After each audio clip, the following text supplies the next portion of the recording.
এই মুখপুরি, আমার মেয়েটাকে উল্টাপাল্টা বলে কোথায় পাঠালি তুই? এখনো তো বাড়ি ফিরে আসছে না। বেলা গড়িয়ে সন্ধ্যা নেমে এলো, তবুও তো আমার মেয়েটা ঘরে ফিরে আসলো না। আজকে যদি ওর কিছু হয় তাহলে তোকে কিন্তু আমি জান মেরে ফেলবো বলে দিলাম।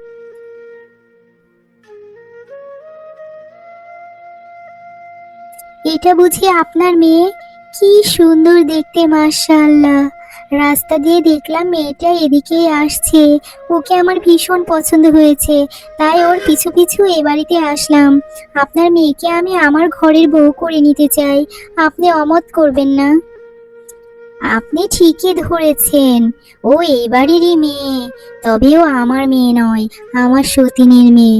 আর আমার স্বামীও বাণিজ্যে গেছে। ওকে বিয়ে দেওয়ার মতো কোনো টাকা পয়সা এই মুহূর্তে আমার হাতে নেই। এইসব নিয়ে আপনি একদম ভাববেন না বিন। আমরা হলাম গিয়ে জমিদার বংশ। আমাদের টাকা পয়সার কোনো অভাব নেই।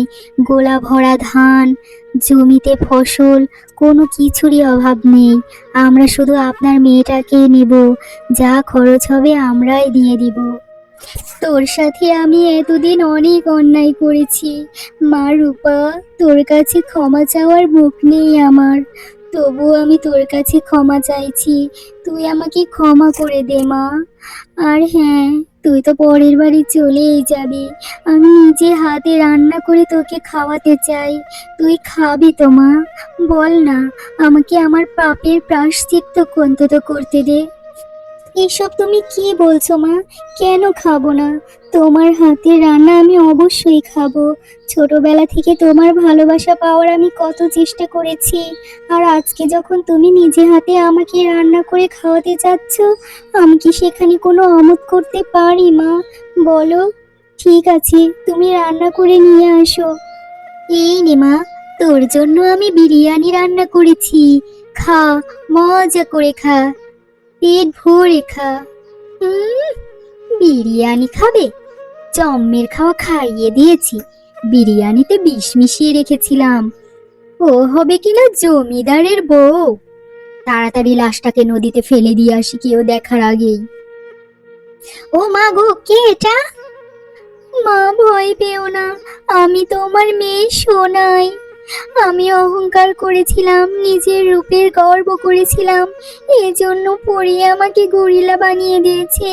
আমি পরীকে অনেক কাকুতি মিনতি করেছি আমাকে ঠিক করে দেওয়ার জন্য, কিন্তু পরী বলেছে তার অভিশাপ নাকি ফেরানো যায় না। রূপা ক্ষমা করলেই আমি মানুষ হব। কি বলছিস এসব কথা তুই? রূপা ক্ষমা না করলে তুই মানুষ হতে পারবি না। কিন্তু আমি তো কিছুক্ষণ আগেই রূপাকে বিষ খাইয়ে মেরে ফেলেছি, আর ওর লাশটা নদীতে ফেলে দিয়ে এসেছি। ও মা গো, এখন কি হবে গো? আমার মেয়েটা কি সারা জীবন এভাবে গরিলা হয়েই বাঁচবে? হায় হায় মা, তুমি এটা কি বলছো? তুমি রূপাকে মেরে ফেলেছো। এখন আমার কি হবে? আমি বাকিটা জীবন এভাবে কিভাবে বাঁচবো? আমি আর বাঁচতে চাই না। আমাকেও বিষ খাইয়ে মেরে ফেলো, আমিও বাঁচবো না।